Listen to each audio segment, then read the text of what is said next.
이강인 선수가 레알 마드리드를 상대로도 공격 포인트를 기록하면서 1라운드를 제외하고 4경기 연속 공격 포인트를 기록하는 데 성공을 했습니다. 정말 이번 시즌 이강인 선수가 엄청난 모습을 보여주고 있고요.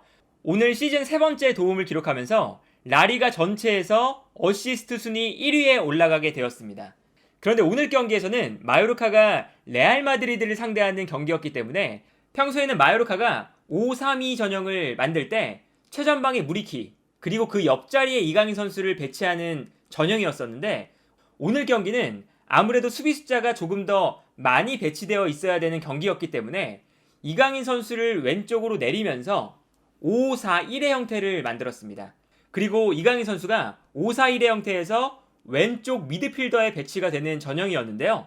마요르카의 문제점은 아무래도 5-4-1의 전형을 만들게 되면 중앙 미드필더 라인에 2명의 선수만 배치가 되는 전형이기 때문에 자연스럽게 레알 마드리드가 4-3-3 전형을 사용할 때 중원에서 선수가 부족해지는 장면들이 나올 수밖에 없었습니다.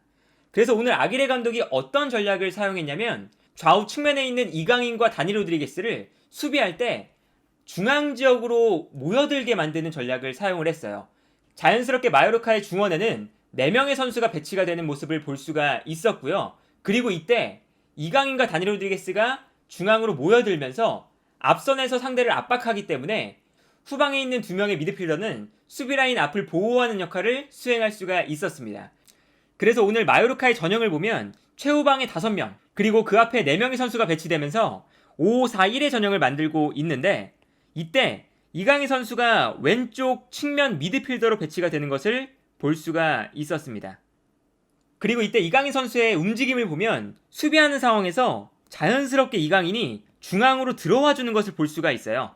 그리고 오른쪽 측면에서 플레이하는 다니 로드리게스도 중앙으로 들어와서 플레이하는 모습을 볼 수가 있었는데요.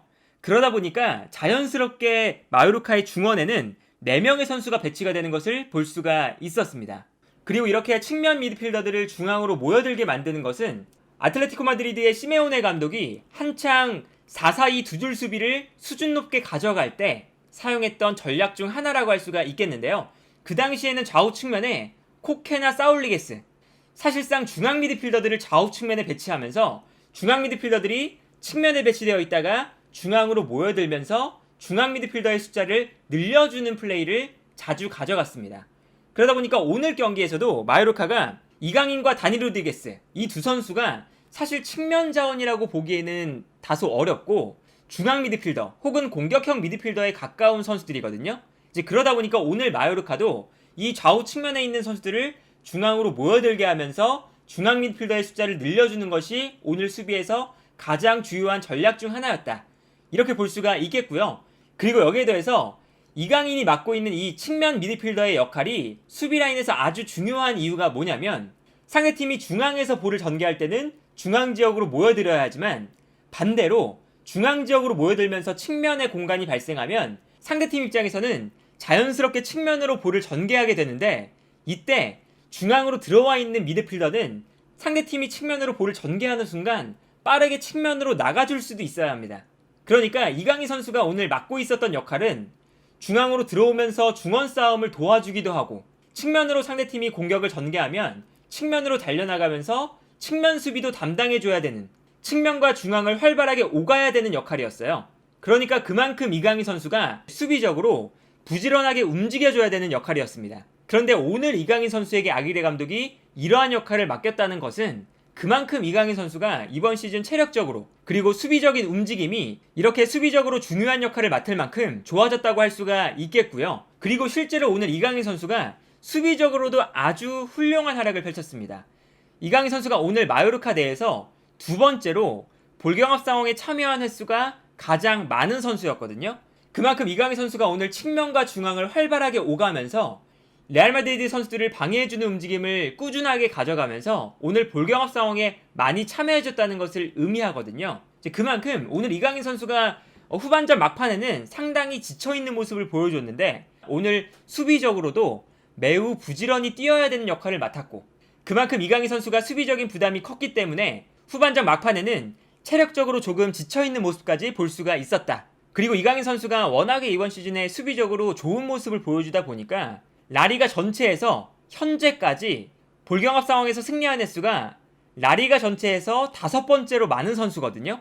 엄청나게 부지런하게 뛰어주고 그리고 수비적인 가담도 많기 때문에 그만큼 볼경합 상황에 참여하는 횟수가 많고 그리고 볼경합 상황에서도 승리하는 횟수가 그만큼 많다라는 것을 알 수 있는 기록이라고 할 수가 있겠습니다. 그래서 경기 장면을 보면요, 측면에서 중앙으로 패스가 들어오는 장면인데 이때 이강인 선수가 측면으로 빠져있는 상황이거든요.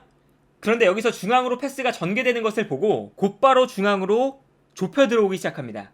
그래서 이 다음 장면을 보면 이강인 선수가 레알 마드리드의 공격을 페널티 박스 안에서 막아 세우는 모습을 볼 수가 있었거든요. 이 장면도 이강인 선수의 부지런한 수비적인 움직임이 눈에 띄었던 장면이었고요. 그리고 이 장면도 마찬가지예요. 이 장면을 보시면 레알 마드리드가 공격을 전개하는데 이때 호드리구가 전방으로 침투하고 맨디가 좋은 패스를 전방으로 뿌려주는 장면입니다. 그런데 이때 세바요스가 뒤에 머물러 있다가 패스가 전방으로 전개되는 순간 앞으로 뛰어나가기 시작해요. 그리고 세바요스를 마크하고 있는 선수는 이강인 선수였죠. 그리고 이 다음 장면을 보시면 후방에서 넘어오는 볼을 호드리구가 받아서 수비라인 앞으로 떨어뜨려주는 장면이거든요. 그리고 이때 세바요스가 달려 들어오면서 호드리구가 떨어뜨려주는 볼을 차지하기 위해서 움직이고 있습니다. 그리고 순간적으로 이때 마요르카의 수비라인과 미드필더 라인의 간격이 벌어지면서 마요르카의 미드필더 라인과 수비 라인 사이에 넓은 공간이 발생하고 있는 것을 볼 수가 있고요. 이때 세바요스가 이 공간에서 볼을 잡게 되면 완벽한 슈팅 찬스를 잡게 되는 장면이었어요. 그런데 여기서 이강인 선수가 세바요스를 따라서 부지런하게 뛰어들어가고 있습니다. 결과적으로는 세바요스가 볼을 잡을 때 이강인 선수가 빠르게 달려와서 세바요스의 슈팅을 차단하는 모습을 볼 수가 있거든요. 이 장면에서도 이강인 선수가 빠르게 내려와서 심지어 박스 안에서 상대의 공격을 차단하고 있는 모습을 볼 수가 있었습니다. 그만큼 오늘 경기에서 이강인 선수가 수비에 가담하는 플레이가 아주 많았고요. 그리고 오늘 경기에서도 수비적인 측면에서 아주 훌륭한 모습을 보여줬다. 그리고 오늘 경기에서 재미있었던 것은 사실 마요르카가 오늘 이강인 선수를 사용하는 방법이 살짝 달랐거든요. 마요르카가 평소에는 3-5-2 전형을 사용하면서 무리키 옆에 이강인 선수를 세컨드 스트라이커 자리에 배치할 때가 많죠.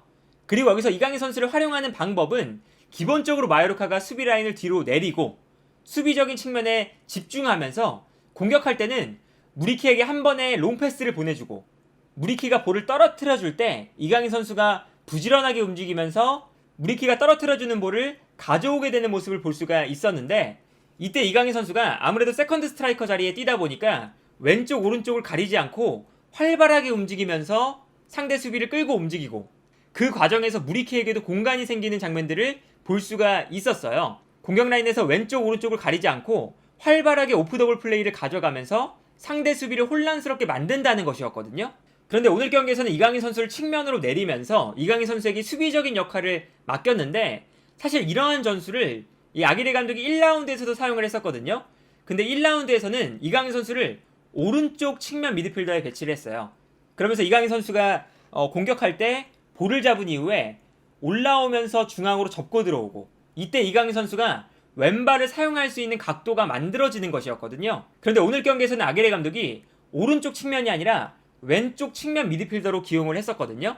이렇게 이강인 선수를 측면에 배치한 이유는 마요르카가 1라운드부터 4라운드까지 만났던 팀들과 오늘 만났던 레알 마드리드는 사실 팀의 퀄리티 자체가 아주 큰 차이가 나기 때문에 사실 레알 마드리드를 상대로는 마요르카가 많은 선수들이 올라올 수가 없었거든요. 이제 그러다 보니까 아기레 감독 입장에서는 이강인 선수의 왼발 킥력 그리고 무리키의 압도적인 제공권을 활용해서 조금은 단순하지만 이강인과 무리키 단 2명의 선수만으로도 득점을 만들 수 있는 루트를 가지고 나온 것이었거든요. 이강인 선수를 측면으로 빼서 이강인 선수가 측면에서 볼을 잡을 때 크로스를 올려주고 그리고 이때 무리키가 박스 안에서 이강인의 크로스를 받아서 헤더로 득점을 만드는 이러한 장면을 아마도 오늘 경기에서 아기레 감독이 원했던 것 같고요. 단순하지만 가장 마요르카가 자신있고 그리고 앞세울 수 있는 공격 패턴을 극대화시키려고 했던 전략으로 보이고요. 그러다 보니까 오늘 계속해서 이강인 선수가 측면에서 볼을 받을 때 박스 안으로 크로스를 올려주고 그리고 무리키가 쇄도에 들어가는 장면들이 계속해서 나왔었거든요. 이 장면도 마찬가지죠. 이강인 선수가 측면에서 볼을 잡을 때 무리키가 박스 안으로 들어가고 이강인 선수가 크로스를 시도하는 장면인데 이러한 공격 패턴이 정말로 단순하지만 이 이강인 선수의 크로스와 무리키의 압도적인 제공권, 이 패턴이 결국에는 이 인플레이 상황에서는 안 나왔지만 세트피스 상황에서 나오면서 마요르카가 선제골을 기록하는데 성공을 했죠. 측면에서 이강인이 크로스를 올릴 때 무리키가 수비 뒷공간으로 뛰어들어가기 시작하고 여기서 이제 이강인 선수가 무리키를 보고 무리키에게 정확한 크로스를 보내줬습니다. 그리고 무리키가 이 장면에서도 제공권 싸움에 승리하면서 이강인의 크로스를 받아서 득점에 성공하는 모습을 보여줬습니다. 아기레 감독이 가장 믿고 있었던 패턴이 오늘 경기에서도 한 번 더 통했다라고 볼 수가 있겠고요.